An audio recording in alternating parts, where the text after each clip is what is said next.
ये सिर्फ एक इमारत नहीं है, ये सिर्फ एक सरकारी बोझ नहीं है, ये उन हजारों उम्मीदों का घर है जहां हर दिन कोई न कोई अपने दर्द, अपनी बीमारी और अपनी जान बचाने की आस लेकर आता है। लेकिन आज एक और उम्मीद, एक और जान इस दरवाजे से अंदर तो आई और फिर कभी बाहर नहीं निकल पाई जिंदा हयात में। भातपरानी का यह सामुदायिक स्वास्थ्य केंद्र, जिसे महज 1 महीने पहले ही यहाँ के स्थानीय विधायक के प्रयासों से प्राथमिक स्वास्थ्य केंद्र से अपग्रेड किया गया था। उद्घाटन के समय बड़े बड़े मंच, फूलों के हार, तालियों की गूंज और वादों की बारिश, वादे की अब यहाँ हर जरूरी दवा मिलेगी, ये हर आपातकालीन स्थिति का तुरंत इलाज होगा, मरीजों को जिला अस्पताल के चक्कर नहीं काटने पड़ेंगे। लेकिन सच सिर्फ 1 महीने में ही सामने आ गया। आज सुबह गांव के एक जवान लड़का, जिंदगी से भरा, सपनों से भरा, उसे सांप ने काट लिया। परिवार, दोस्त, पड़ोसी, उसके सभी चाहने वालों ने मिलकर उसे दौड़ते हुए इसी स्वास्थ्य केंद्र में लाया, इस उम्मीद के साथ, क्योंकि उन्हें यकीन था कि यहाँ अब सब कुछ मिलेगा, यहाँ इंजेक्शन होगा, दवा होगी और उनका बेटा बच भी जाएगा। लेकिन डॉक्टरों ने जवाब दिया कि यहाँ इंजेक्शन ही नहीं है। ये वही जवाब है जो यहाँ लगभग हर आपातकालीन स्थिति में हर मरीज को मिलता है। परिवार ने कहा कि ठीक है, अगर दवा आप नहीं कर सकते तो एम्बुलेंस की व्यवस्था करा दीजिए ताकि हम यथाशीघ्र जिला अस्पताल पहुंच जाए। तो यहाँ एम्बुलेंस भी नहीं थी और ये कहे कि एम्बुलेंस दी ही नहीं गई।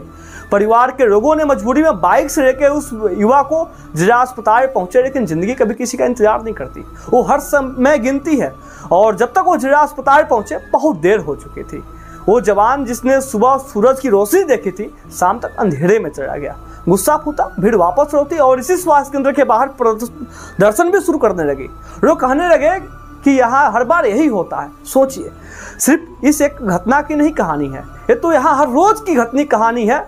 कभी दवा नहीं, कभी डॉक्टर नहीं, तो कभी मशीन नहीं, कभी एम्बुलेंस नहीं, तो हर बार बहाना जिला अस्पताल जाइए। तो फिर सवाल ये है कि जब इलाज जिला अस्पताल में ही होना है तो यहाँ सामुदायिक स्वास्थ्य केंद्र के बनाने का ढोंग क्यों, वादे क्यों, रिबन क्यों काटे जाते हैं? सरकार हो या स्थानीय प्रशासन, जब एक स्वास्थ्य केंद्र को सामुदायिक स्वास्थ्य केंद्र का दर्जा मिलता है तो इसके पीछे सिर्फ नाम बदलना नहीं बल्कि सुविधाओं का अपग्रेड होना भी जरूरी है। इसका मतलब है कि 24 घंटे यहाँ डॉक्टर की उपलब्धता होनी चाहिए, सभी जरूरी दवाएं, खासकर आपातकालीन दवाएं हर समय यहाँ मौजूद होनी चाहिए, पर्याप्त नर्सिंग स्टाफ होनी चाहिए, एम्बुलेंस हमेशा तैयार रहना चाहिए और मरीजों को रेफर करना यहाँ अंतिम विकल्प हो ऐसा नहीं, बल्कि यहाँ पहला व्यवस्थाएं होनी चाहिए कि यहाँ सबका इलाज हो। लेकिन यहाँ सब उल्टा है। मैं प्रशासन से पूछना चाहता हूँ कि क्या यहाँ का सामुदायिक स्वास्थ्य केंद्र सिर्फ बोझ बदलने के लिए था? क्या यहाँ के लोग दूसरे दर्जे के नागरिक हैं? क्या किसी इंसान की जान सिर्फ इसलिए चली जाए कि सिस्टम ने अपनी जिम्मेदारी नहीं निभाई? ये मौत सिर्फ एक सांप के जहर से नहीं हुई, ये मौत उस लापरवाही, उस सुस्ती और उस गैर जिम्मेदार व्यवस्था के जहर से हुई है जो हमारे स्वास्थ्य केंद्रों में फैल चुका है।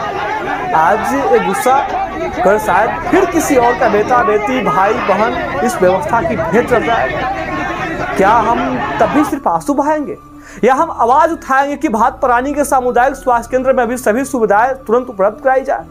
उस माँ की आंखों में देखिए जो अपने बेटे को खो चुकी है, उसके लिए अब कोई वादा, कोई भाषण, कोई कार्यक्रम कुछ मायने नहीं रखता।